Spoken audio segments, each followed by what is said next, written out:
The following podcast is being brought to you by the Defy Life Podcast Network.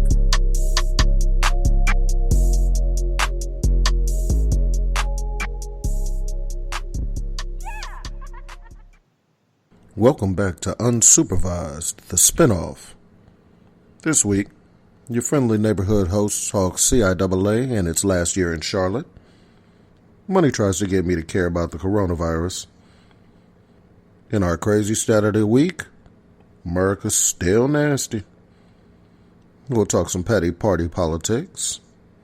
And the main topic, if you're over 30 and still single, what's that really mean? Enjoy the show.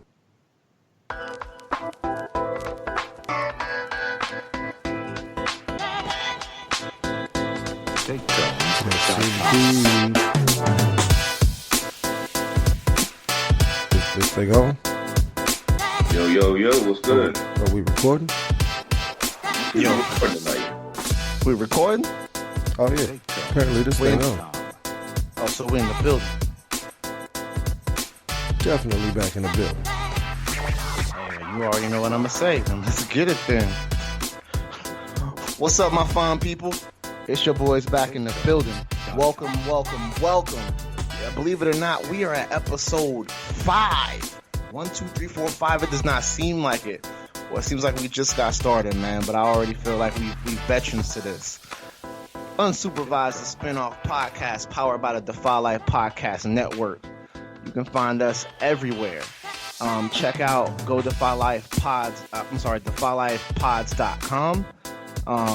Check us out on the Defy Life Network. It's your boy, man. Money. I'm back in the building. Don't forget to go out there, check us out. 5-star rate, share, subscribe, all that good stuff. And y'all already know, man. It's the real himself. The real is back. West Coast, man. What's good? Oh, you know me. I'm over here holding on like a hubcap in the fast lane, bruh. The usual. Been a decent week. So, chilling. I always fuck with your intro heavy, man. You always say something wild like that. Right, you know me, man. I'm hanging out like grass with a Marcino, man. You know what I'm saying? That's what I'm saying, bro. Chilling like a fan in the breeze. Hanging out like 4 flat tires, man. You know I'm down. That's it. Stay down like 4 flats. Exactly. I stay down like 4 flats in a Cadillac. You know me. I'm chilling like white on rice. You know how I do. Right. This motherfucker. I love that nigga, man. I love that nigga. Hey, what up with you, Hollywood Paul Douglas? Bruh, I am chilling, man. I had to go back into the doc for this modern medicine. Everybody was like, "You got the coronavirus." I was like, "Well, fuck you, first and foremost." I do not, but I have been congested and stuff, man. But I'm feeling good, man. Went to the gym. You know what I'm saying? First day in a couple of weeks, and my strength was still there. So I'm happy about that. That means I've been doing what the hell I'm supposed to do when I go in there. I ain't been just looking at the girls walking around in their leggings. But other than that, that's like 35% of what I do when I go to the gym. I ain't gonna lie, you know, my lady might hear this, but she know me like a playbook. So she know I'm looking. I can look at the menu, but I ain't got to order nothing. You know what I mean? Right. So, but yeah, that is what I do when I go. I ain't gonna lie. But I've actually been getting it in, so I'm feeling better, man. I was excited to get with you guys this week. We had a great show. Had a lot of great feedback last week off of last week's show, especially the end topic. So I'm just excited to get into it again this week with you guys, man. And I got a new mic coming, so I won't be calling in from county no more. No doubt. You know what I'm saying? I'm getting released. You do sound like you got to collect. You have a collect call from. Hey, this HP, man. No doubt. Got me some sweaters. I just got out. You know what I'm saying? Got you some sweaters. You know, gift certificate to the Ruby Tuesday. So you know what I'm saying. I'm about to hit that salad bar up. Hey, you already know. You got to do something. Mm-hmm. Man. West Coast, man. Tell them where they can hear us at. Well, I think you brought it up earlier. We are easily found at DefyLifePods.com. For all of your podcasting needs in the Defy Life family. You can find us on Spreaker, Spotify, Apple, iTunes. We should be on Google Play. We should be, wherever you get your podcast for the low skis, the free 99. Hey, appreciate you running down that list because I don't have it. So no doubt, appreciate that. One day I'm gonna write it down, but I figured you like to do that anyway. So I'm game with that. My brothers, we are back, man. Weekly roundup, man. Well, let's see what did I do this? I big thing. And we're gonna touch on this topic in just a second, but I actually went out and did some CIAA festivaling this weekend, and my pops, he's not a CIAA college guy, but a lot of his friends are, Fayetteville State, Winston-Salem State, a lot of that. So they all come into town, and man, they do it big, man. They do the Steve Harvey joint, they do the day party joint. It's the older heads, but right. Party with the OGs. They still do it big, man. They rent out the hotel. Yo, I've never seen a hotel. So first of all, they rented out the whole first floor of the hotel. All of these cats came into town. They all booked rooms. Boy, they had, when I tell you, I've never seen a hotel with the first floor this lit. I'm talking about they had the banquet tables just set up in the hallway of the hotel. Well, my dad did a lot of the catering. He fried fish, and they made ribs and chicken. And I'm talking you could just come out the room and go to one of the tables outside of the room. That's how it's supposed to be. And when I tell you I'm talking about 20, 25 rooms. There's nothing but people in them. Boy, when I tell you I actually had a good time, it was love. Boy, it was love. And the next day, a couple of my cousins came into town. So my dad was like, "Hey, man, make sure you come back tomorrow." I don't know, because none of my friends actually came in town for CIAA this week. Usually they do, so I don't usually get to go to this event. I'm usually hanging out with my friends. Right. So none of my friends came into town this week. So I was like, "Man, let me go check my pops out." He always asked me to come to this thing. I don't never get to come. You know what I'm saying? So let me go check him and the old folks out. Man, so the next day, my cousins came in town, and so we hit it up too. So more fish, more chicken, more ribs. We eat. I'm talking about drinking good, Long Island's just rooms full of just nothing but liquor. Man, so then my cousin say, "Hey, hey, this your city, man. What should we be doing tonight?" And I was like, "Hey, bro. I saw some people's stories on Instagram last night, and Onyx was off the chain." He was like, "Oh, yeah, what's Onyx?" I said, "It's a little spot. It's a little club, little adult club." And he was like, "Oh, okay." I said, "We should go tonight." Yeah. Did you get the chicken wings, though? Oh, you boy. Hey, I ain't even got to the chicken wings. So first of all, my cousin was like, "Okay, cool, we going." So I kicked it with the old folks a little longer, and then they started playing the shot lights and shit like that. Yeah. So I was like, all right, it's now I don't hear no music with no trap drums, so now it's time to go. So I hugged my pops, gave my stepmom a kiss. I was like, yo, we out. So we jump in the car and we going to Onyx. My cousin, I don't know if this nigga was just got his bonus or whatever, but when I tell you he pulled out stacks. He was like, "Yo, your night on me. You showing me a good time. You ain't got to worry about nothing." And son just pulled out stacks. He just slipped me in my hand, and boom. And it's CIAA weekend, so everything is times 100 cost. Yeah, they taxing. But they was taxing us to park, taxing us to get it. Boy, he ain't give a damn. Boy, we got it. Boy, I'm telling you, boy, we got in that. Boy, it was Onyx personified in that, but I don't even know how to explain it. It was cray to the Z. They had to call in some dancers for y'all. Boy, when I tell you, it seemed like every 9 and up in Charlotte is a stripper. That's how Cam Newton got caught up. That's how he did. That's how he got that back mama now. I ain't mad at him. When I tell you, I feel like I seen every bad chick in Charlotte with no clothes on. Like,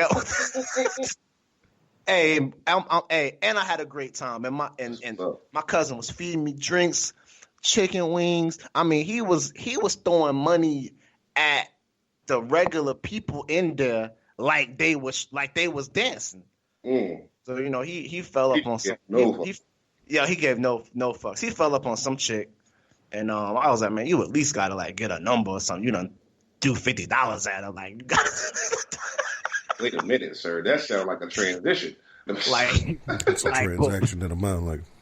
But boy, I had a ball. So needless to say, I didn't get home. It's like 5. It was like 5 a.m. when I got home that night from the other. So it was crazy. But boy, I had a ball. I had a real ball. For the weekend. So so I know that took a little second, but I had to get that out, man. How was your week on West Coast? My week was not nearly as exciting as that. Just for lack of a better way to put it. I didn't do much of anything, not for real. Went back out on Monday, did some more comedy. Oh yeah? How'd that go? All right. That's the honest answer to that. Like, I'm still figuring out how to do what I need to do in order to get the laughs I'll be wanting to get. Right. So, it's a learning experience is really what it is.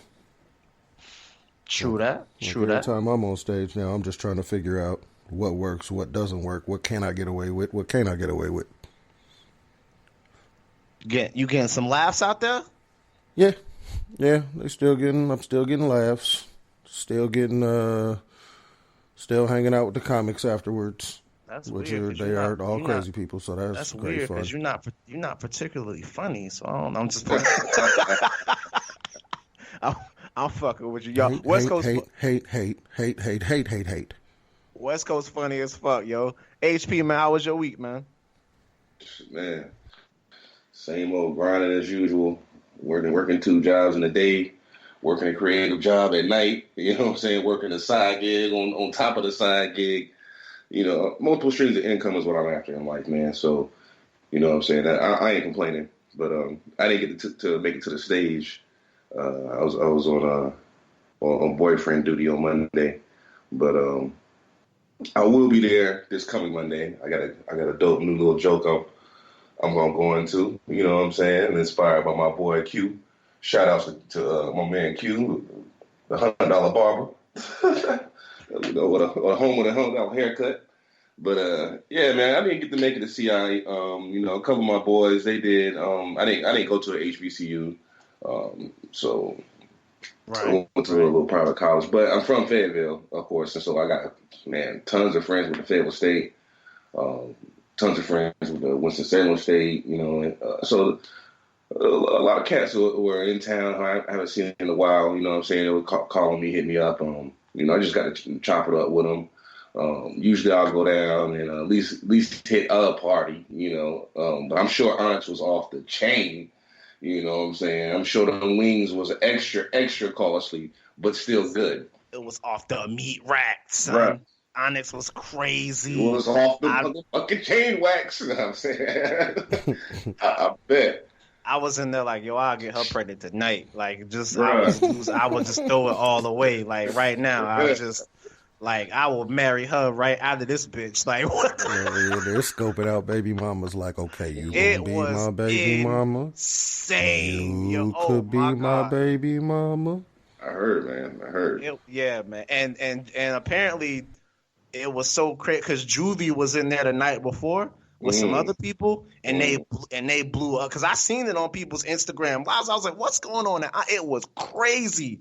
But I'm telling you, when I was in there, it was wall to wall people. It was crazy, bro. I really had a really, really, really good time. I know my cousin. I know he easily spent a stack, easily, because I ain't spent a dime, and he just kept giving me hundreds. And when I tell you I threw out every single solitary dollar, I mean I threw out every single So I probably still got glitter on me. Like Motherfucker came home smelling like glitter and rum chata. But it was dope, man. Hey, speaking of CI, man, I know West Coast. I know you from Cali, so and HP. You just said you didn't go to an HBCU, but I did, and so I went to Allen University, which is an NIAA school. So the winner of that, the winner of our conference goes to the CIAA tournament. And so it's always a tournament near and dear to my heart. In fact, our conference rivals in Claflin they actually played in the semifinals this year against Winston-Salem State. So I wasn't actually just partying. I was also actually watching the games. So we just want to touch on the tournament real fast. Have either of you ever attended either the tournament or the CIAA in general? I know HP, you say you usually make a party or two.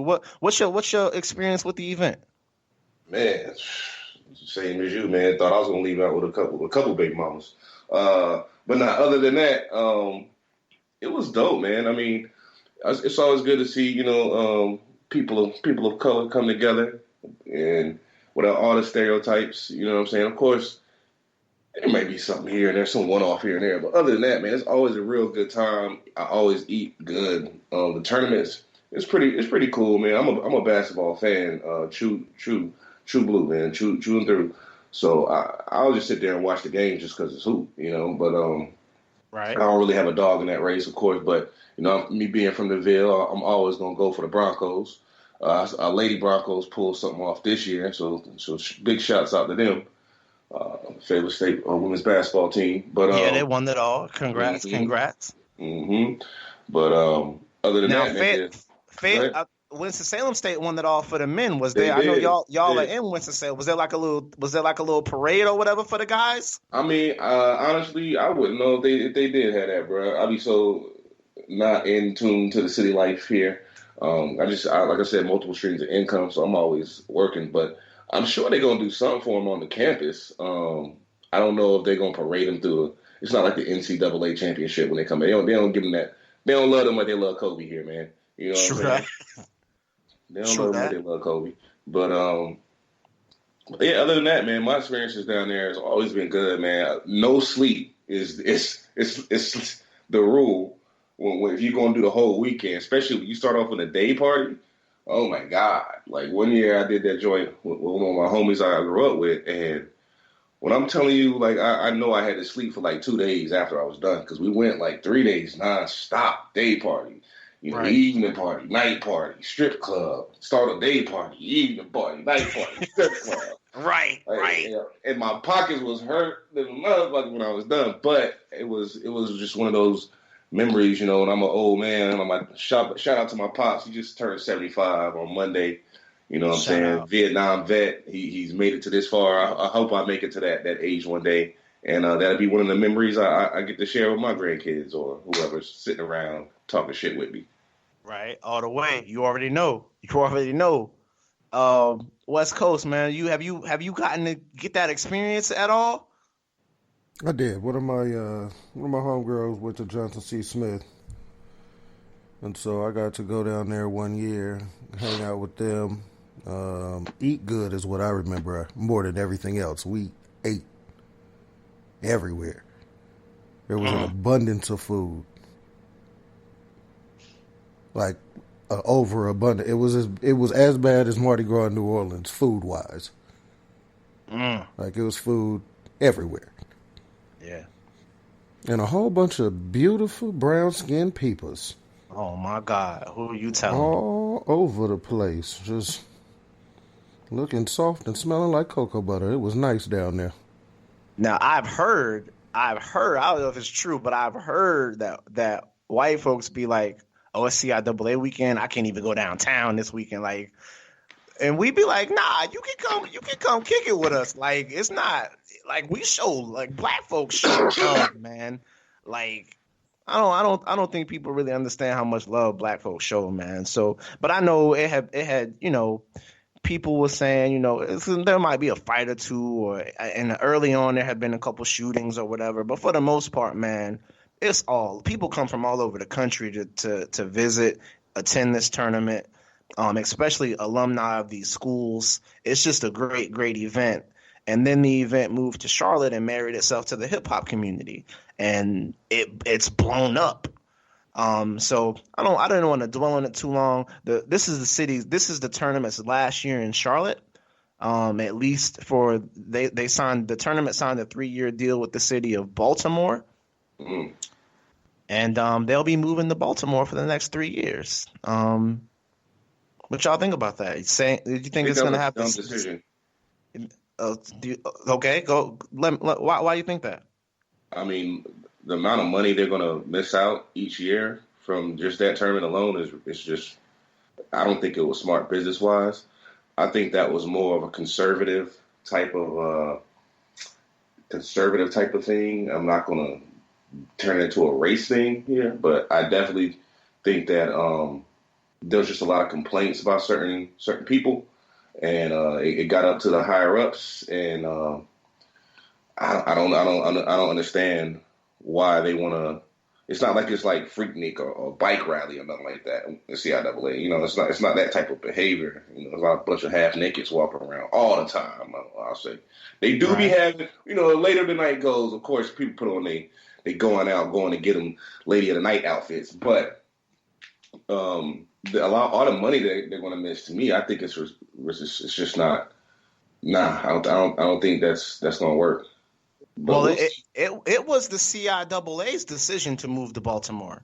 I thought they had some pressure from. I mean, there was officials. There was pressure from city officials, but they squashed that, and the city was like, no, we'd still love to have you, but ultimately the CIAA still made the decision to go ahead and move. I think they were just like kind of taken back, like, yeah, why y'all even beefing with us like that, bro? You know how much money we bring to this city? Why would we even have this impasse?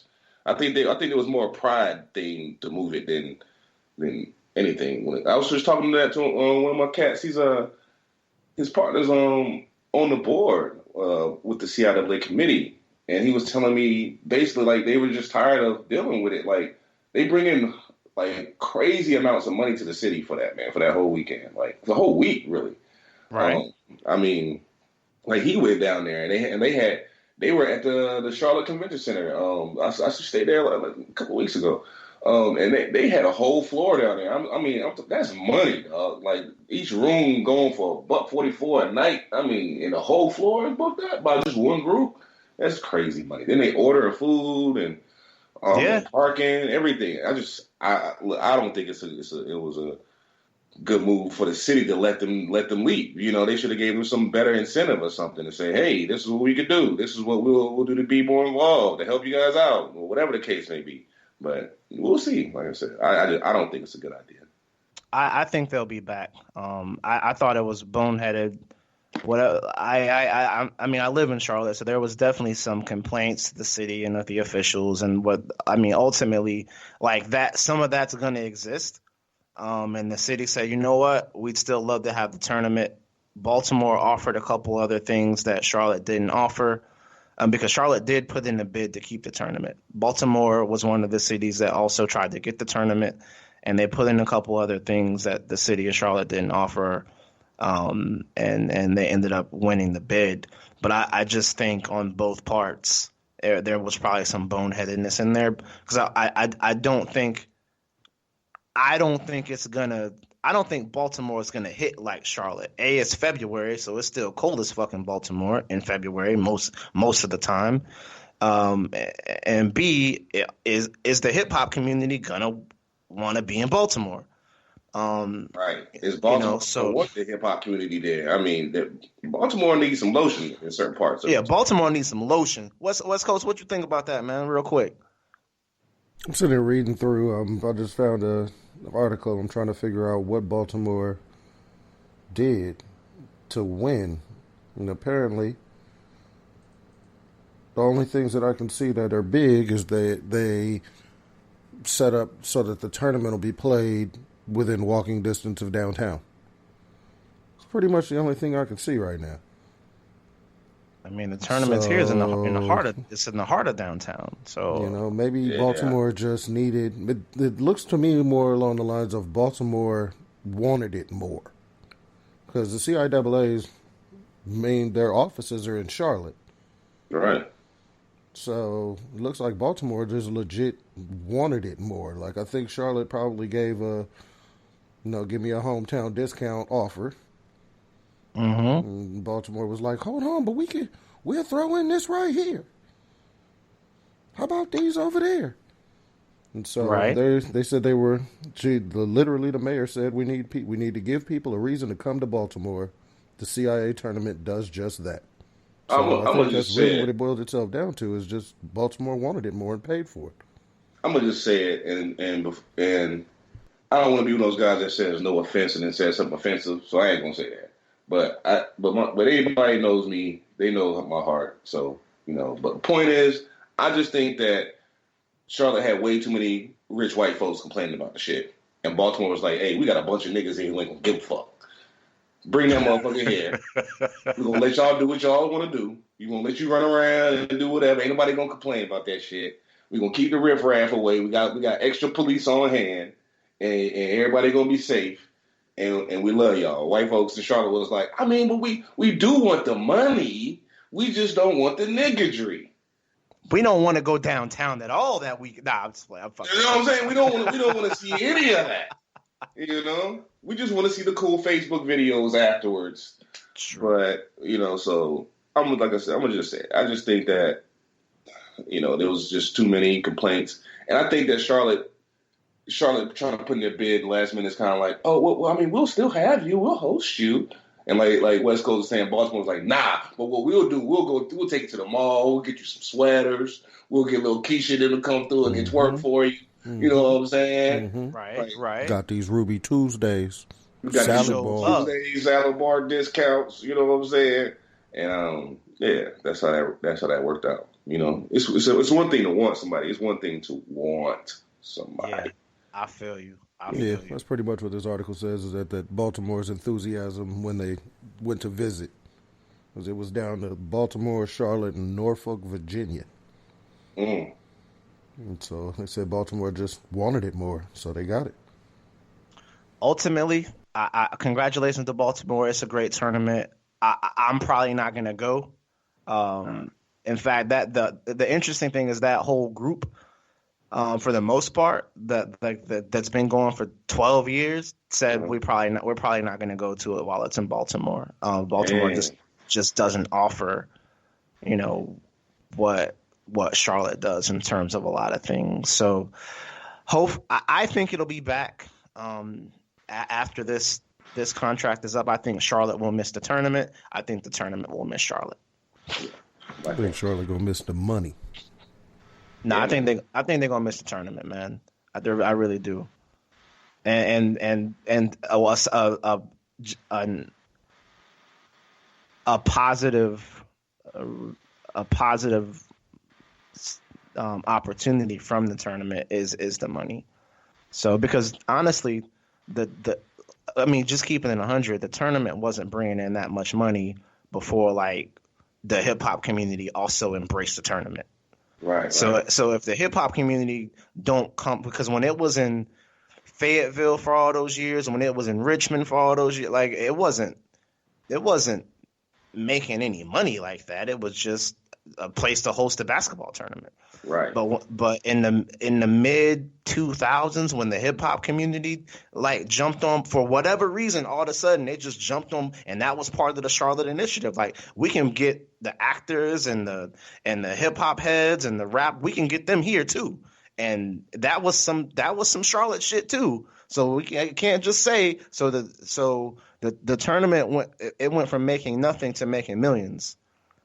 So we'll see if Baltimore's able to do the same thing. Right.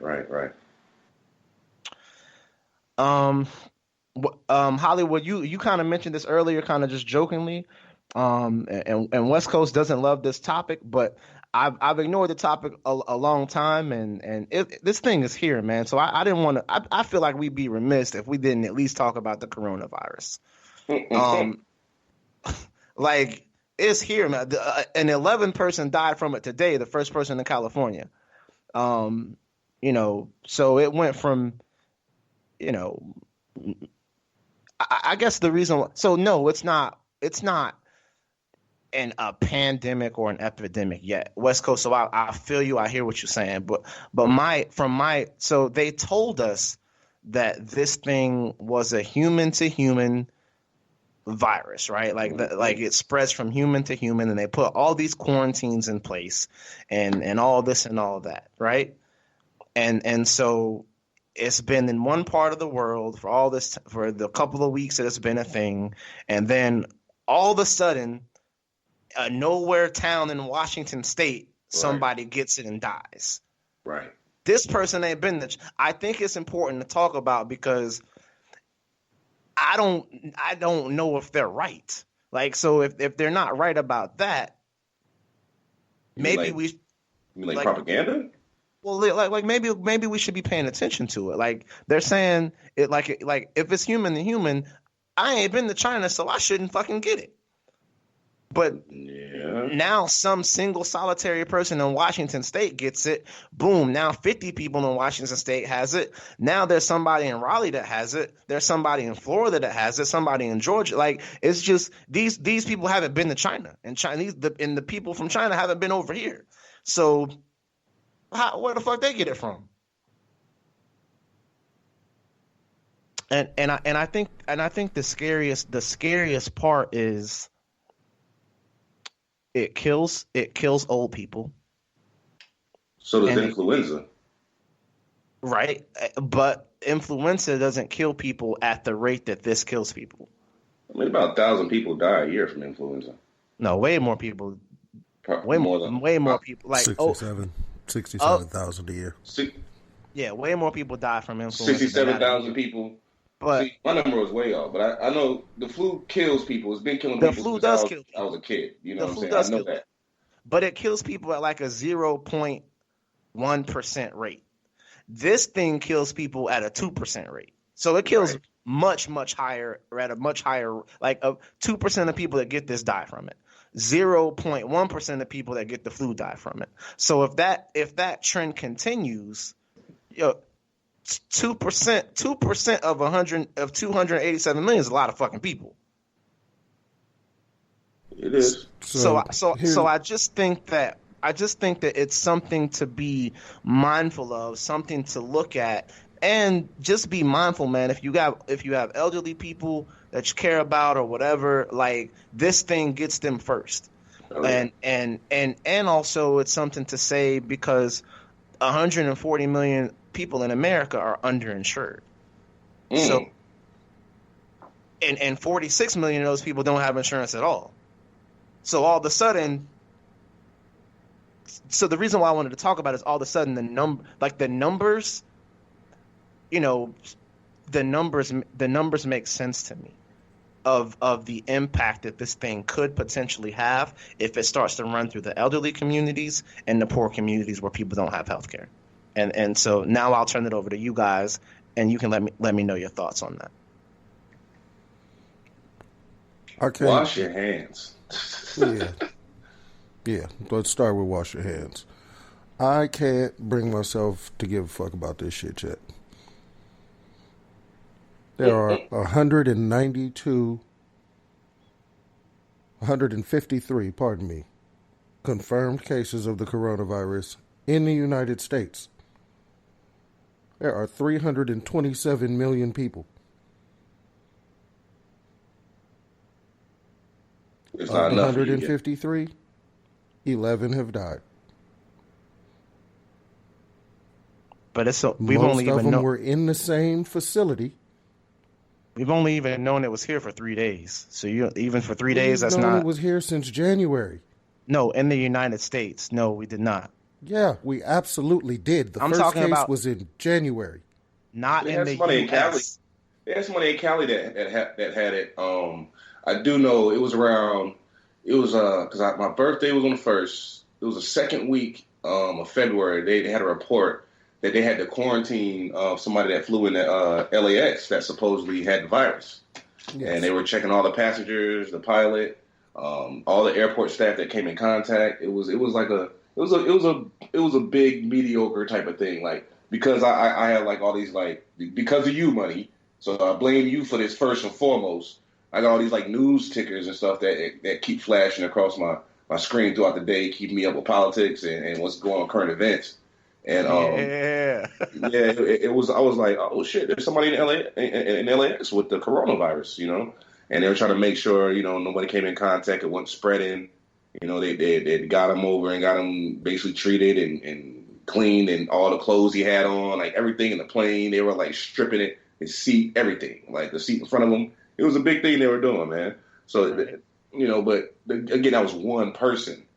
But was that actually because remember they said the same thing about Mecklenburg County about 3 weeks ago, but like it wasn't. They just quarantined the person for symptoms, but the person ended up not having it. So it's just like when I'm talking about of what I know, the first confirmed cases were like 3 or 4 days ago. January 21st. The first confirmed case? The first confirmed case was January 21st. In the U.S., where was it? Snohomish County, Washington. He had just come from China, landed at SeaTac, Seattle-Tacoma Airport, was released from the hospital on February 3rd. That was the first case. Second case, another person she was in her 60s. She had just come from China. That was the 24th of January. So these was the people that was in China that they let come home. They were they were in China. Okay. And they landed, their first point of contact was the airport. Their next point was, then they went to the hospital. So, have either of you been to, or do you know anybody who's been to the Wuhan province in China? I mean, not me personally. Not me personally, no. Great. Me either. I can't bring myself to give any pieces of a fuck about this. Well, no doubt. There you have it. There you have it. So it's got to kill 1 million people for you to give a fuck about it over here. Huh? It's got to, at the very, again, 327 million people. Even if we get to 1% of that, then I'll care. But right now, we are at 0.000000012%. Well, I'm gonna tell you something, man. With the way with the shape of our healthcare right now, and our amount of elderly people, I think you're gonna be caring sooner than later. That's just what I think. I'm hoping not. I'm praying for not. But and our current administration's not handling it very well either. So we'll all I can say is we'll see, and I hope that it's not. But the way our hygiene practices are here, man, it's just something to pay attention to, man. That's all. I disagree. Wash your hands, everybody. All the listeners out there, wash your hands at least 20 seconds with some soap and water. Don't just run water on them bad boys. Oh, we gonna get into that on the other side of this commercial break. West Coast, man, give us some sort of commercial, baby. Could probably do that. We're told that greatness is exceptional, when it should be expected. You choose every day to live your life intentionally, without apology for how bright your light may shine. So go be great. Go be brilliant. Go be you. Go defy life. The Defy Life movement is one that speaks to each of us in its own way. Defy Life gear speaks to us all by reminding us that one size does not fit all. Visit defylifegear.com to get fitted for greatness. There's your Defy Life gear commercial again. Go check that stuff out. There's cool stuff on there. to FallLifeGear.com, man. Go get your gear. Go get your gear. I have my fair share, and I wear it often, man. Rep the brand, man. Defy Life is a movement, man. So come be a part of the movement. Check out the gear site. Hey, man. So before our break, we were talking about the coronavirus, and I thought it played very nicely into our wacky stat of the week. So I was doing some research. Wanted to check this out because, man, I be in the bathroom at work and I see these dudes. They be using the bathroom, they be peeing, coming out the stall from shitting or whatever they was doing, and they do the like they just run their hands through the water and then leave the bathroom. Like you will be very, very. I don't think you two would be, but a lot of people be very, very surprised that that's how a lot of dudes wash their hands. Oh yeah, I've seen it. I've seen it at work, man. I'll be like, that motherfucker did not wash. I will call him out. That motherfucker didn't wash his hands. Everybody look at me. I'm like, who? Him? I'm like, yeah, him right there. Like, yeah, do not shake his hand. Don't touch him. Nothing. He was just tearing it up, and wiped his ass and everything. Okay. And he better not fucking touch me, or we both gonna get fired. With something, we're going to HR today, motherfucker. I do know that. So check this out. The USDA says that 97% of the time Americans wash their hands. They're not washing their hands properly or correctly, meaning that they're either not using soap or they're not using the right temperature of water or they're not washing them long enough or they just plain out don't wash them at all. The CDC says that only 31% of men, and only 65% of women even bother to wash their hands at all after they use the bathroom. So that's our wacky stat of the week, man. We got this brand new virus out here, and a lot of people don't like to wash their hands. Then you got people that don't cover their mouth when they cough. They be sneezing all over the. So let's weigh into this just a little bit, man. West Coast, what you think about people not washing their hands properly, brother? You done seen it? Of course. See it all the time. What do you do when it happens? Don't touch them. Like, it's a simple solution for me. That becomes an official keep my hands to myself situation. Mm-hmm. Like, there's no reason. Nope, we don't need the dap or nothing. They get the elbow. Get the elbow from now on? No fist bump. No, they don't even get the fist? Elbow, maybe the shoulder, maybe the first down, jump up in the air, chest bump. They get that forever or just for that day? Definitely for that day, especially if it's something I noticed. Because once I know you nasty, I think you nasty all the fucking time. That's Those same dudes that me and my partner call it flag on the play. If I come out the bathroom and be like flag on the play, that mean the dude I was just in the bathroom with ain't wash his hands. And that's a great way to describe it. Great way. But that motherfucker can never touch me again. See, I don't have the memory capacity to remember that. So I'm going to remember it when it happened. But in 4 days, I don't recall being in the bathroom with the same dude. So the dude in there, the bathroom blowed the fuck up. I mean, it smelled like you don't even want to open your mouth. He smells so bad. Right. And then he come out and do the bowl. Like, you know what the bowl is, right? Where he just cuff his hands under the water as it's running, and then you don't remember that? Boy, I remember that shit forever. I can tell you the names of the 4 motherfuckers I done seen do it. Like, man, I'm with you, bro. I got a memory like a steel trap, bro. I'm not gonna forget. Like, you's a nasty motherfucker, dog. Like, I was in there. I was in there. First of all, I walked in and was like, God damn. Cause that's how I react. I can't help it sometimes. Like, or I'm like, damn, somebody in this motherfucker tearing it up. You know, that's just me. And I don't mean to be that way because we all go in the bathroom and do the same shit. You know, so I ain't trying to, like call nobody out for nothing that I do myself. But my point is, you come out that motherfucker. First of all, I heard that toilet paper dispenser, and you only ran about 2-3 sheets off that motherfucker. So I know you ain't wipe good. Ain't no baby wipes in there, so you got sticky buns for 2, okay? Right. And for 3, you came out, and I saw how at my job they got this green initiative, so everything's censored. You know, you got to wave your hand underneath the sink, and then it dispense some water for about 2 seconds. And then you barely let the water hit your hand. You got the nerve to grab a paper towel? And I'll be sitting there watching the entire time. Like, no, not like at like I'm peeing. No, I'm at the sink waiting my turn in line to wash my hands. I'm looking at this nasty display of half-acidry.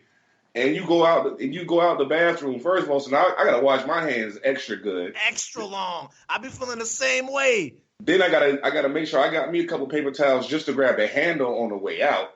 Right. Then I got a paper towel to dispense of that paper towel in the trash can. And then I'm like, hey, y'all, he didn't wash his hands. I just want y'all to know. Like, if you go into the water fountain, get some coffee, the fridge, and hit that motherfucker there, you better have you some hand sanitizer on deck, because he did not wash his hands. And one of them just happened to be one of the VPs in my building. I'm like, I don't care. The VP nasty as fuck. Yeah, I don't care who it is. If you nasty, you nasty. He was in there tearing it up, and then he didn't wash his hands, bro. He got fecal matter all over the fucking place. All over the place, yo. You know when you pee, and then like you in the stall, because a lot of people don't wash their hands when they pee, because they be like, oh, I ain't did nothing. Right, but they don't understand, like, when you pee and the water flush, like, it bounces all of that shit like back on, like all the pee is bouncing back on. Yeah, it bounced all of that back on you. Man. In like the urine matter and all of that shit gets everywhere. So, dog, man. Well, I'm telling you, man. I have no sympathy. I'm just like you, HP. I just stand there and watch them, and the look on I make sure I look as disgusted as possible, so they can, but they don't care, like. Cause they be too busy on their fucking way out the door. So I do like you. I make sure I grab like non-paper towels. I fucking don't touch the handle. But the only bad thing is, we a software company, so we do medical software, so we bound by HIPAA. So we actually have like our thumbprints. We gotta have our thumbprints to get in the doors. So like that's our security. Like you gotta press the thumb and it reads your thumb. So I'd be like, man. So I actually use the bathroom, wash my hands, put my thumbprint on the door, get back into the secure part of the building, and then I go to the fucking kitchen and wash my hands again because I just touched the fucking door. Mm. And then I go tell my man. And then I go tell my man's fucking flag on the play on that dude. Yeah. Right there. Check him out. Look up. I make sure I go tell him, look up. Don't dap that motherfucker up. Don't. And we provided lunch. Our lunches are catered. So, boy, if I don't get to go, if I don't try to be like the third motherfucker in line, boy, I'll be so disappointed. Because I know. And the girls and the sisters, they tell me the same thing. They be like, oh, them girls, boy, they ain't no better. Flag on the play on such and such. On such and such. I'd be like, oh, God, boy. And you wouldn't. Boy, some of the prettiest nasty be so fucking nasty, bruh. I'm so glad you said that. So I work in a building. It's like on my team alone. It's about 58 of us, right? I'm one of the 5 men on that team. Period. Now, the women be talking about how disgusting other women are. Like it's like the stories they be telling me. Like I'm like, why do us men go after these nasty creatures? But we do, because they be looking real good and shit and smelling all good. But my point is, like, the other day, this bad woman, I mean, she a baddie, dog. I ain't gonna lie. Like, head to toe. Something happened. She went to the private bathroom and missed the toilet. Mm. And then when the report came back, first of all, she was in and out so quick. Old girl didn't hear no toilet flush, nor did she hear water running, the girl who gave us the report. And then she's like, it's just shit on the ground. She just shit. Oh, my God. So not only did she shit on the ground, bitch didn't even wash her hands afterwards. And I'm like, well, I mean, if she shit on the ground, do you really think she's going to wash her hands? I mean, come on. She didn't take the time to hit the toilet. That's crazy. So yeah, man, some of the baddest women out there are sometimes very fucking nasty. And it goes back to home training, I guess. Yeah, man. So the wacky stats of the week have just proven that America nasty. Mm-hmm. Yeah. The first one, they didn't want to change their drawers. Now they don't wash their hands. Now they don't wash. What? Yo, what you say last week, West Coast? America, you nasty. America nasty. Wash your fucking hands, y'all. Come on, man. We change your drawers. Please. We adults, yo. Anyway, let's wrap it up our wacky stat of the week, man. But I wanted to let y'all know, man. Next week is gonna be something even more crazy. So hope y'all ready for that. Hey, man. So we got to get into some politics. Let's talk about some petty party politics, man. It was a busy week in politics. So we got a couple things to go over. The first thing is a keynote piece of legislation that actually made it a federal hate crime to lynch someone. You know, you think that's a thing? Like, you know, people get lynched, and yeah, it's a hate crime. Almost unanimous vote. I say almost because 3 Republicans voted against the measure.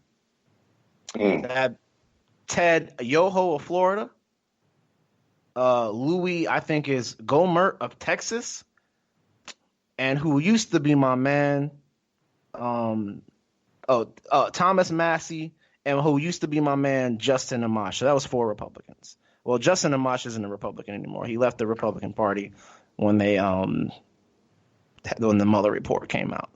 So we don't have to dig too much into this, but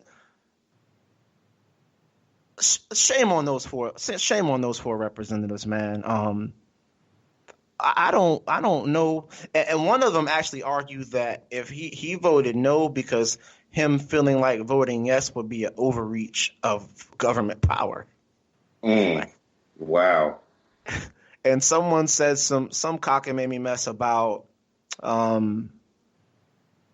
what did he say? In his state, the dude from Florida was like, well, in my state, doing something is already such and such type of felony, so you will already get the max penalty, so I didn't feel like it was. But dude, it's fucking lynching. You can't agree that it's a hate crime?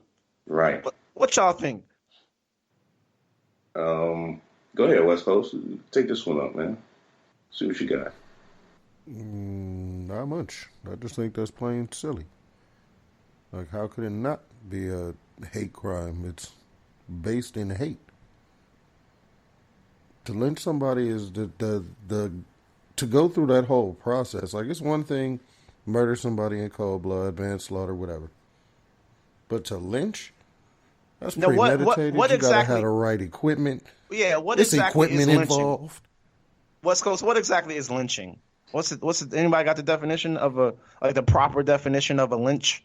I'm on it. Yeah, I mean, that'll take with a second, but my lynching definition.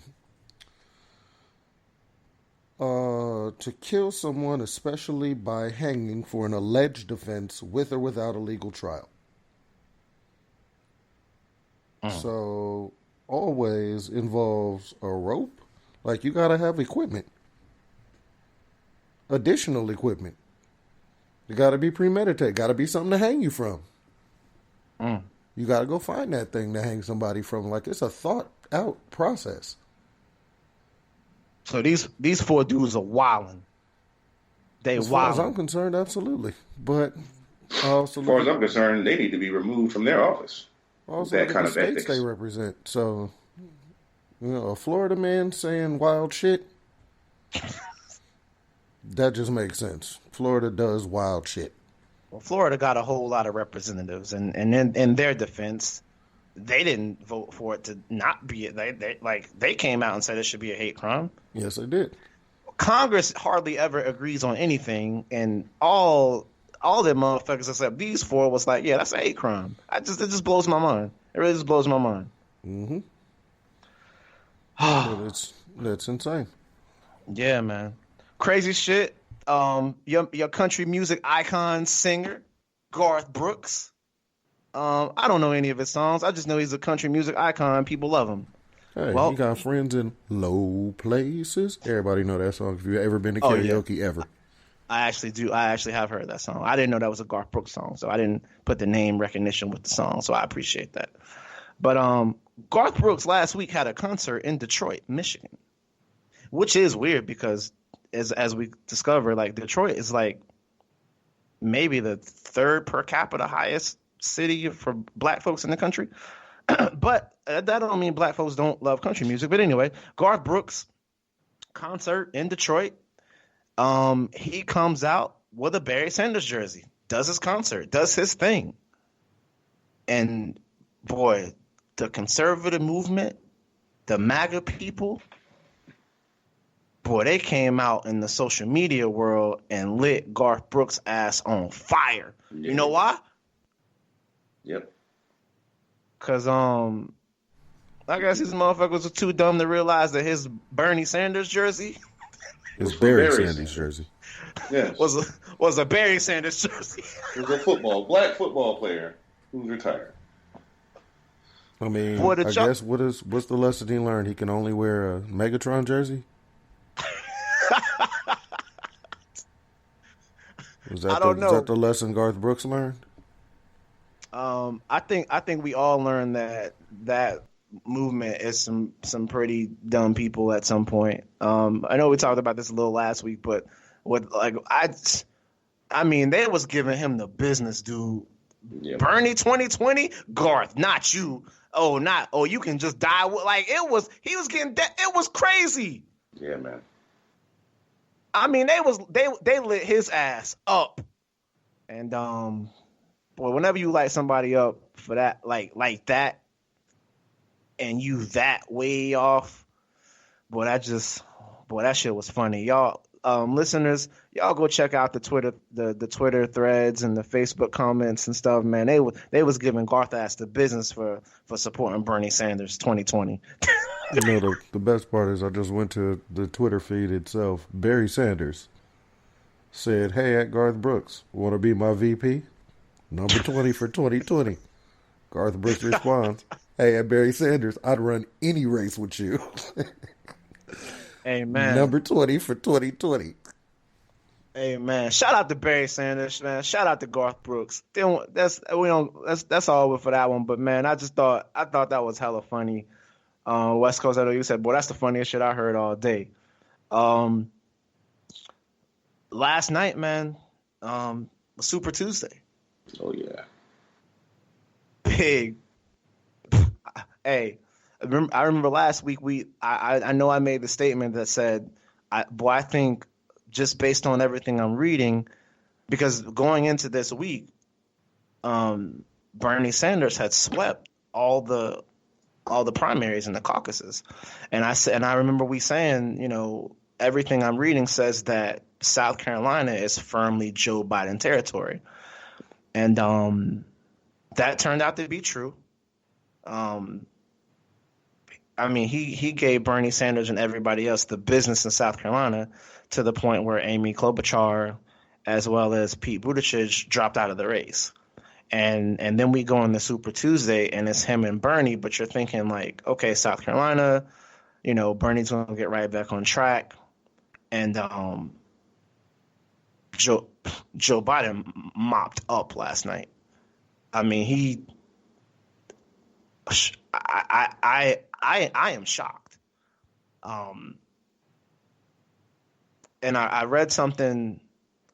I read something on Facebook that said, I don't want to take credit for saying this. It was a friend of mine, and the post said, "Boy, Barack Obama's coattails must be long as hell."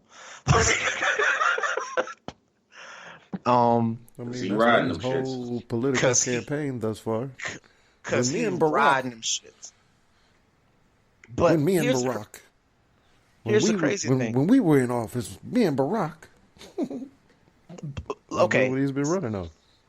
I understand that Bernie's going to win California, and he won Utah. But the places he thought he was going to win, Texas, Virginia, Massachusetts, somewhere else, but he got annihilated. And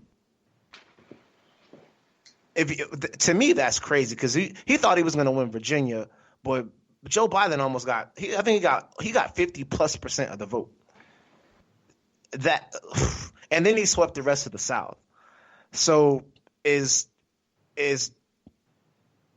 are people,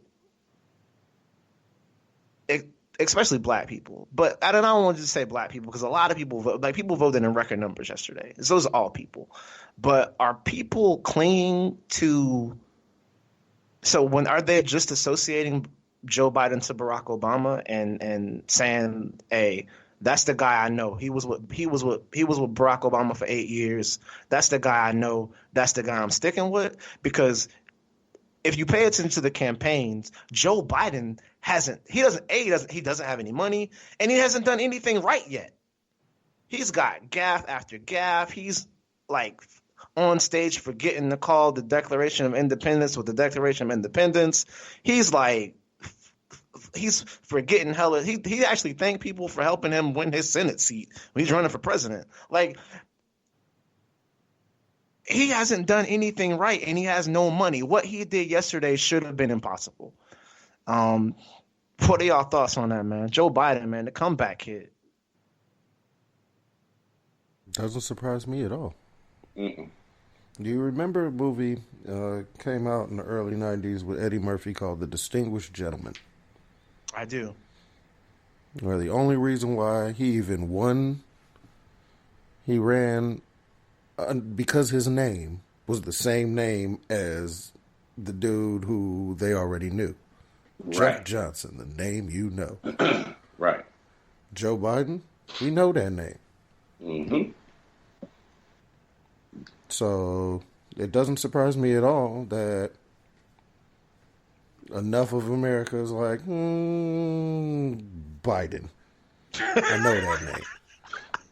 I mean, when you make a movie, you know, they always tell you it's from the producers of this hit you liked or you loved. It's from the guys who brought you this great project that you loved. You know what I'm saying? They always brand it that way because what people are used to, what people already know, they're more, you know, they're more keen on going with that same thing. You know what I mean? Like that's what, I mean, even we do that on an interpersonal basis. Like, yeah, man, I'm going to go hang out with West Coast.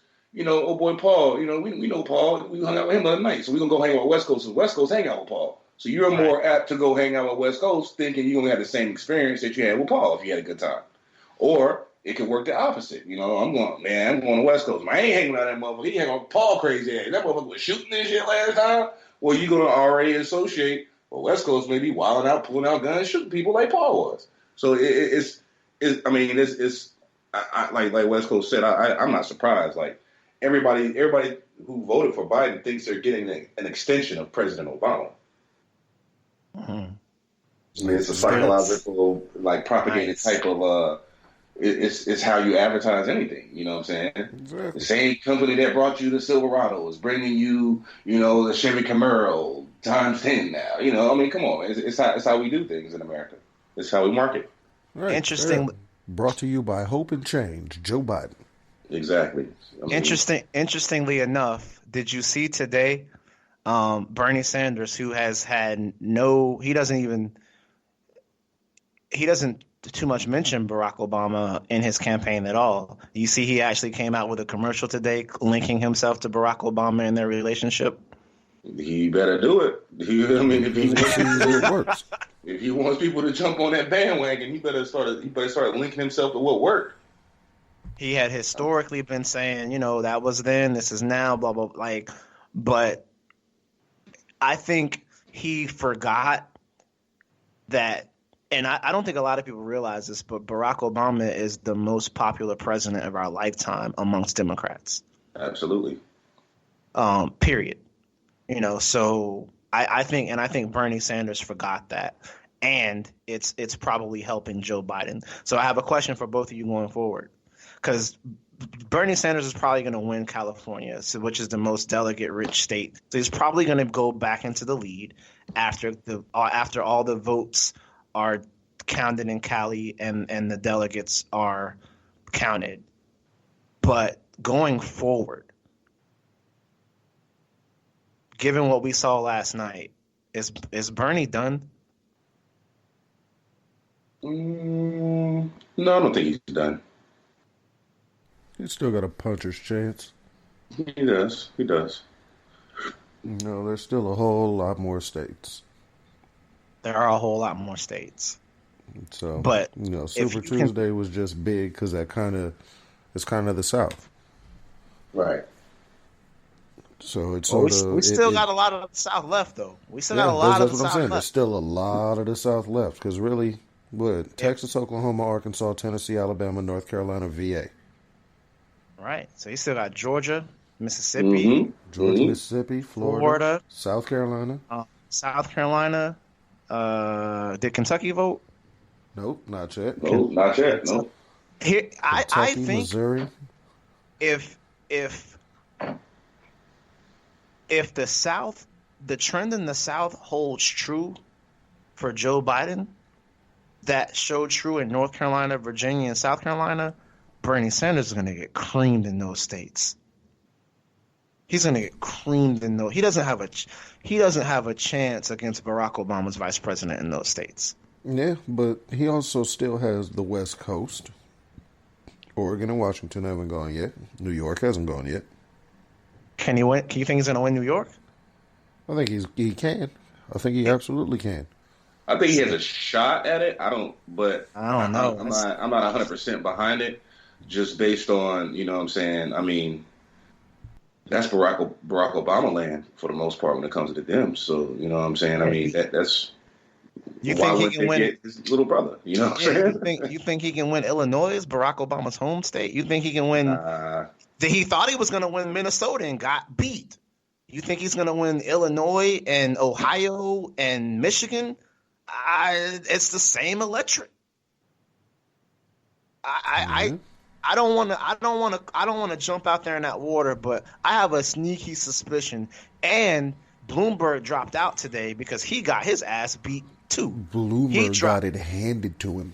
He dropped out today as well, and he's gonna give his campaign resources. I don't know how much money he's going to give, but he's throwing his full support, his ground game, and all of that to Joe Biden. Remember, Joe Biden did all of this with $230,000. Yep.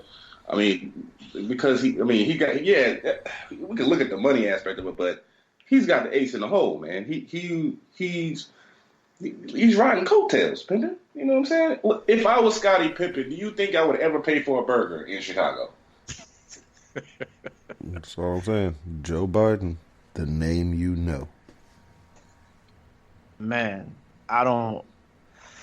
Whew, well, we'll see what happens going forward, y'all. But that thing, I'm not gonna lie. It did shock me. I was blown away. I was reading all the polls and shit that was coming out of these states, and the Sanders campaign, they basically lived in Texas and Virginia. That's just so. Oh, that is a gut punch. That is a gut punch. So we'll see what happens. But we'll get more into that next week, man. I'm sure we'll have more stuff to discuss. But jumping in, man, it's probably our favorite segment of the show, man. It's our topic of the week. Last week was a crazy one. We talked about work spouses, your work wife, your work boo, your work girlfriend, work boyfriend. Got some great feedback from that. And today we're going to talk about a little something else. It's also kind of related to what could be going on in the world of relationships and dating, but we're gonna break this up for men and women a little bit. I want to touch on both of these. Like, so if you 30 and over, you a man and you single, what does that mean?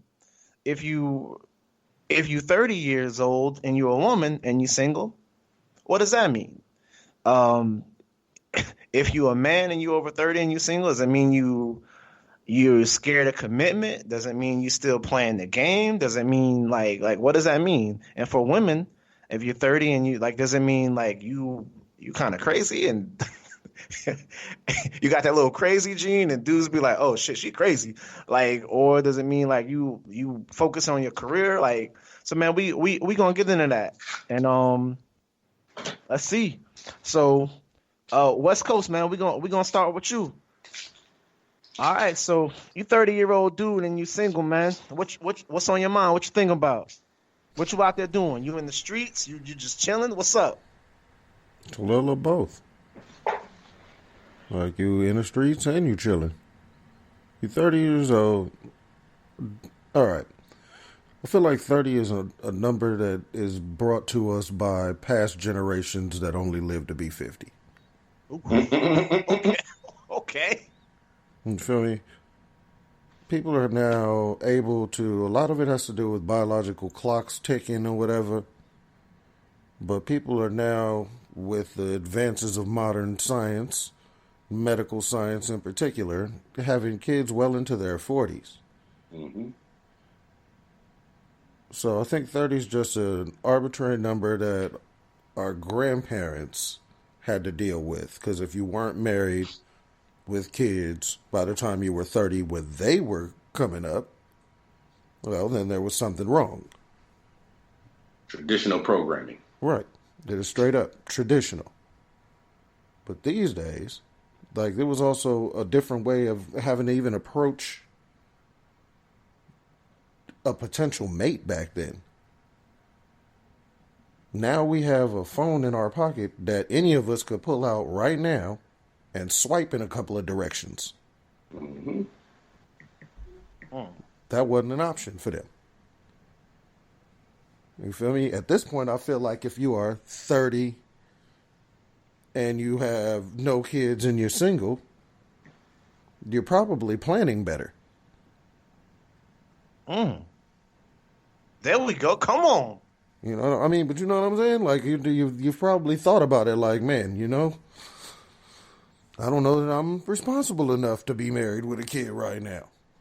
Like, it might be you're more realistic. And I believe that's for men and women. I just think that 30 is, it's not the right number anymore. Right. You feel me? At this point, we should be closer to, if you 45 and single with no kids, that's one thing. Like, is that a choice, or are you really just a nuts person? Meaning you just want to bust your nut and get on out of there? What that? No. Being like actually crazy. You just have too many quirks. The absolutely insane person. Okay. You're actually crazy. You have too many quirks. You know what I'm saying? Like, you have all kinds of social issues where you cannot figure out how to keep a mate. Right. But if you're 30 by choice, or if you're 45 and you decided, you know what, I'm going to focus on my career, I don't necessarily want to have kids, and this is already too many people in the world. I don't know if I want to bring another one in. This motherfucking coronavirus out here. Like, what? Money thinking of coronavirus out here. HP, man, what you think about that for the fellas, man? Like, you 30, you single, you don't have any kids. Like, why you not settling down, man? Something wrong with you, or you just hanging out, man, buying your time? You still playing the field? What's going on? I mean, overall, I think that, marriage is a social construct that our society has just implemented for many reasons, some good and bad. But I honestly don't. It's just tradition to me. You know what I'm saying? It's not something that we as human beings, especially men, are more keen to do. I think it comes at a certain point in every man's life that, you've been hearing something all your life. You've been hearing something all your life. And then you get the added pressure of your peers doing the same thing, or someone you're dating who's pressuring you. You kind of fall into it, and then it comes to a point where some men think, oh, I'm going to get old one day and I want somebody around, you know what I'm saying? Or I love this person that much, I don't want them to be with nobody else. I want them to be with me, because that's how our society is set up. They're going to look for a mate. So I honestly don't think there's nothing wrong with it. I think that men they should spend their 20s establishing themselves, learning about how life works, and, finding out their place in it. And by the time you hit 30, I mean, you're just really now getting into stride. So you gotta enjoy the fruits of your labor when you establish yourself and learning about life and figuring out your place. Now, if you find your place, enjoy that for a little bit. And if you want to bring somebody else into it, then great. Hopefully you're happy, you're stable mentally, stable financially, and you're able to come with somebody else and make a better situation. So I don't think there's nothing wrong with it, me personally. But at the same time, there are a lot of immature men out here who are 30 years old and they just don't got their shit together. And that's why they can't keep a mate or at that point of being 30, the women who are younger might fall more toward being with an older guy who may appear to be something more than a guy their age, that's 20-something, 25, 20, 22. But a girl who's 30 might look at another man who's 30 years old, who's not established financially, who don't, have his life game together for the most part. They're not going to really stick around long for that. You know what I'm saying? So it might not be in the cards for him because he just ain't got his shit together and they're immature. So you know what I'm saying? There's two sides to every coin, but I just personally think that based on how our society has pushed marriage, that's why a lot of people get that. Oh, you're 30, like West Coast was saying. Like traditionally, you're 30, you're supposed to have a wife, a house, and a kid. Well, that's just what they used to do, and that's just propaganda to me. Like you don't have to. I don't like if men aren't biologically wired to want one mate. They're biologically wired to mate. Period. Do you know what I'm saying? That's facts. That's what we're wired to do, and you see going against the nature of things so many times. That's why divorce rates are so high. Men, as they say, cheat. That's a whole other psychological thing we can get into. But I just don't think that's the way it should be. I think that at 30 years old, you're just hitting your stride. You should definitely enjoy the fruits of your labor. Or if you're just really getting into establishing yourself, you should work at that for a little while until you get a good handle on things and know who you are and how you fit into the world. What pocket you're in at that point. Then you can work on bringing somebody else in if that's what you want to do. Right. So I feel a lot of both of what you were saying. I think that, for instance, women, I guess when our parents were growing up, women would graduate from high school and then stay at home and get married and have kids. Mm-hmm. So they had whole families by the time they were 23, 24, 25. Nowadays, women, especially black women, who are the most educated demographic in the country, I think on the planet actually right now, mm-hmm. They are getting out of high school, going and getting a bachelor's degree, going to get a master's degree, maybe another master's degree, and then going to be a professional and traveling the world and being like, oh, I might have a little dude from time to time, but I'm not like serious about having a dude or having like a whole relationship. Like I'm trying to get to my career. I'm trying to get to my education, and then so even women, just from our parents' generation to our current generation, they're not getting married. They're getting married much later than our parents by the time they were 18 and 19 years old. And I think a lot of the same thing are true for men, just like you guys were saying, and about there's so much access to education now. There's so much access to information now. There's so much access to, better jobs and better careers, and people are traveling all over the country more. And that's why you don't have these, you still have some of these little hometowns where like people never leave their hometowns, but we're seeing less and less of people like, oh, I lived here all my life, or I've been I never got out of Gatlinburg or whatever. Like they're like people are moving and they're going to explore and they're not staying in the same city that their parents were in. And like, so I agree with both of you guys. Like, people are just going out and they're being a little more wise. And they want some experiences, and Right. it's taking them longer than, 22 and 23 to kind of gain those experiences. I've been engaged. So I tried. It's not like I didn't try. It just didn't work out, So, and I've been single since then. And eventually I'll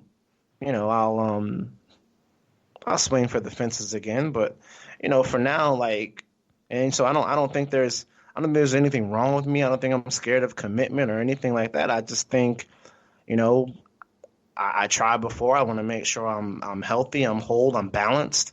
I can be in a good place to try all that shit again, versus like maybe other men in my age range that have already been married and divorced once, or maybe married and divorced twice, or right.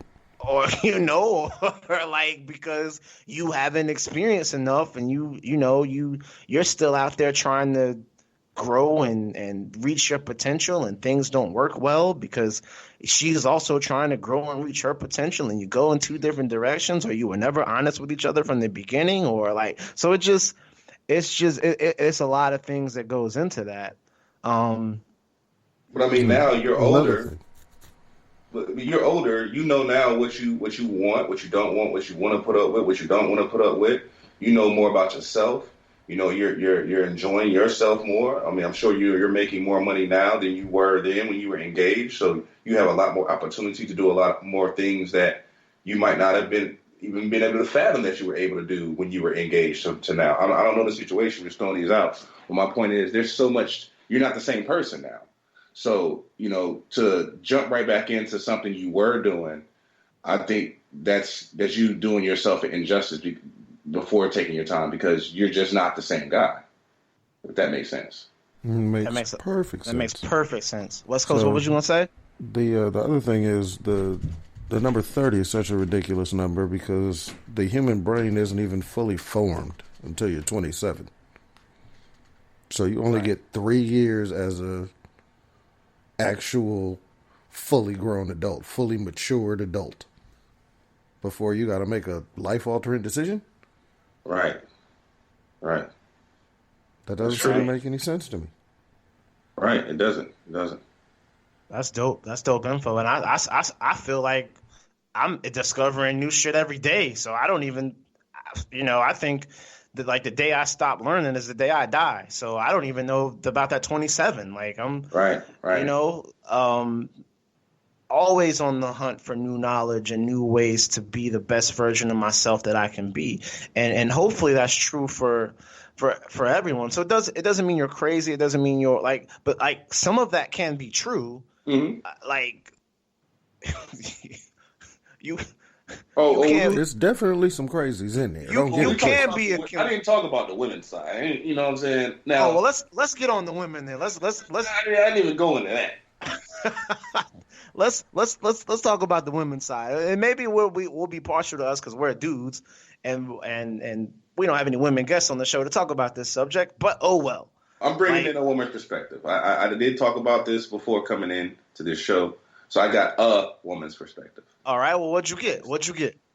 Well, what she gave me was basically, women have it a little rougher than men because of like West Coast was saying, their biological clock. Okay, they got a time limit on certain things that they want to do in life, like have kids, be a mom, and then they have it a little rougher because, they're always getting pulled at from society many different ways. You know what I mean? They're always getting judged. They're always getting. Women are more susceptible to peer pressure, I guess you could say, than men are. Women are they experience it more. Women are way more catty with each other than men are. Like, oh man, you're 30 and you ain't married yet. Women will harp on that more so than a man would. So talk more about it. So the way she was trying to put it was they got a little rougher than us. You know what I mean? And plus they're the prize sought after. So every woman wants to get chose, so to speak, based on that traditional, will you marry me down on one knee type of thing. So they what she was basically saying is they got a rougher go at it than us guys do when it comes to settling down and the expectation of that, because they're taught that since they're a child. One day you're gonna have your wedding day, you're gonna have your husband, you're gonna be a mom, you're gonna be doing this. Like they've been ingrained. That's been ingrained in them since day one. Right. So they more so than a guy. The guy. So there's that aspect of it as well. Well, I personally think so. I don't think that just if you're a woman and you're over 30, and you're single that you're crazy. Because I automatically think if you're a woman that you're crazy.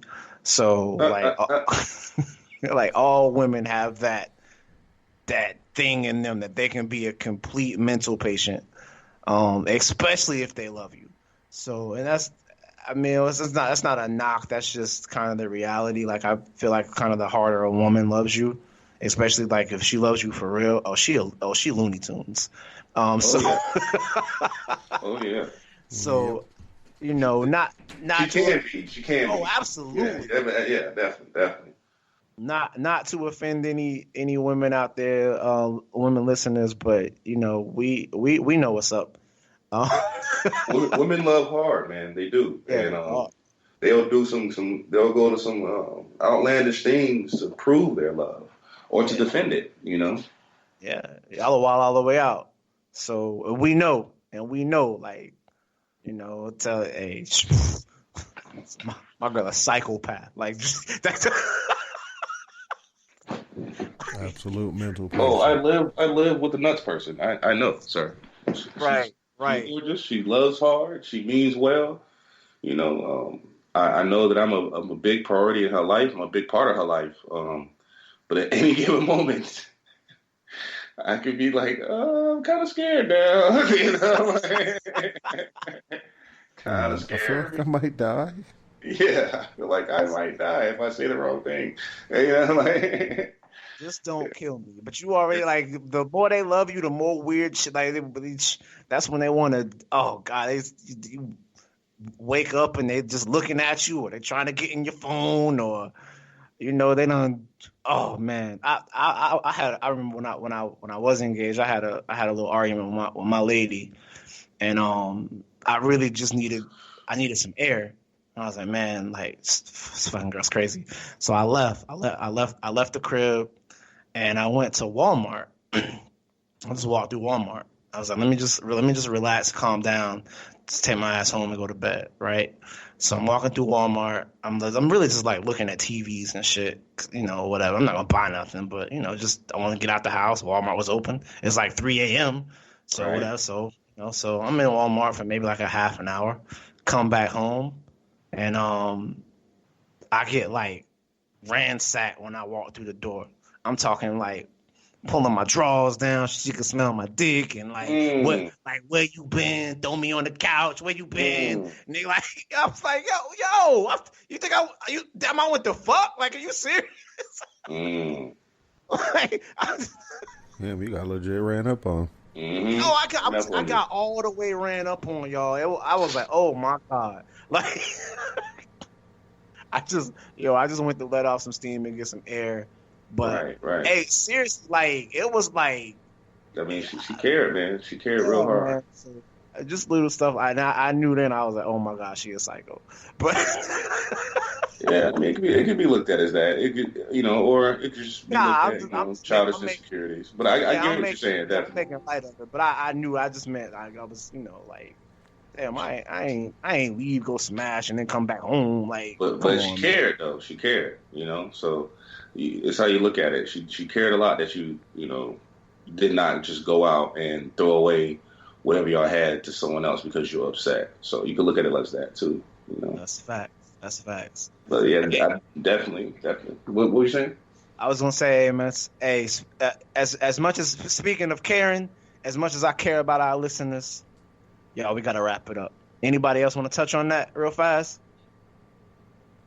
Yeah, I just want to say that to all the women over 30 who don't have a man, you're not married, don't have still kids. Single.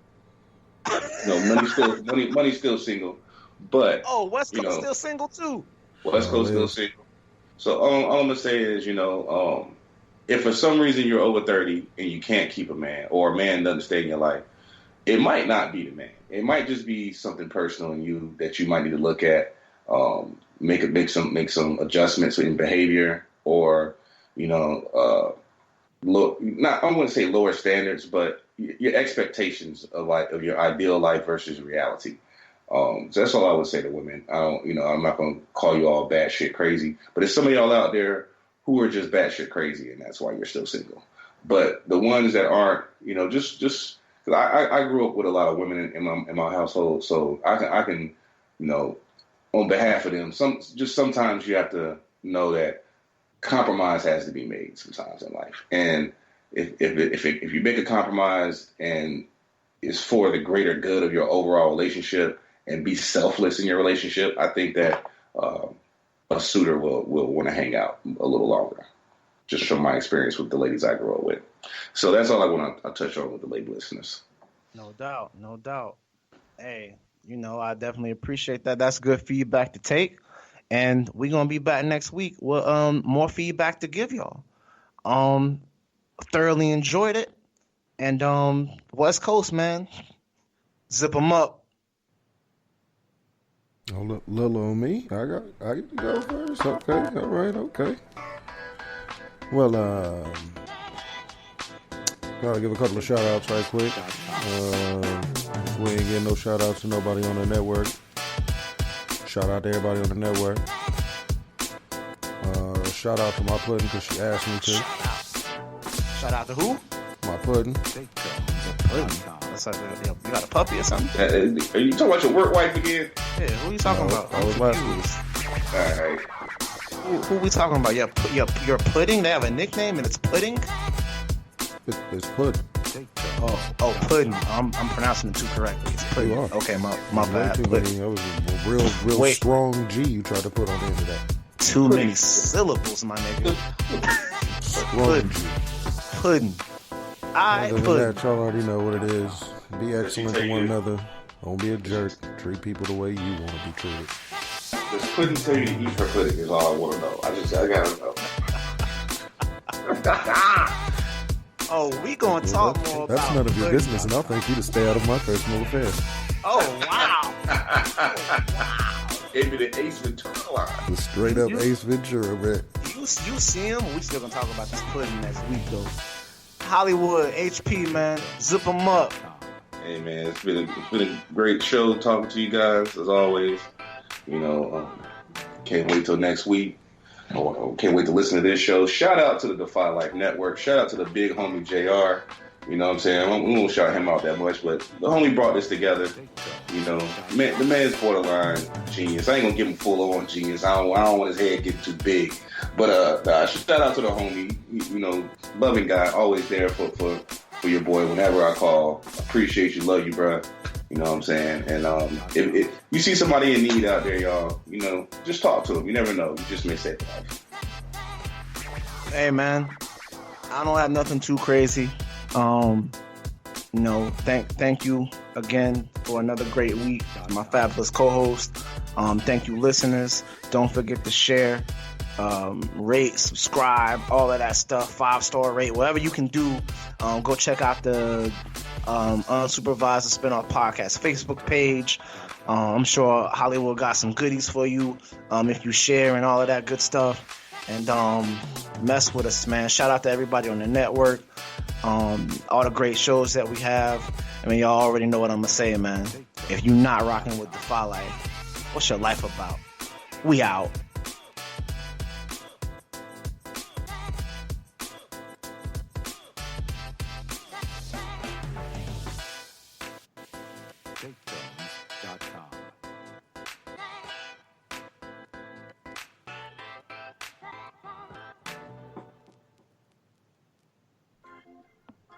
Welcome to the Defy Life Podcast.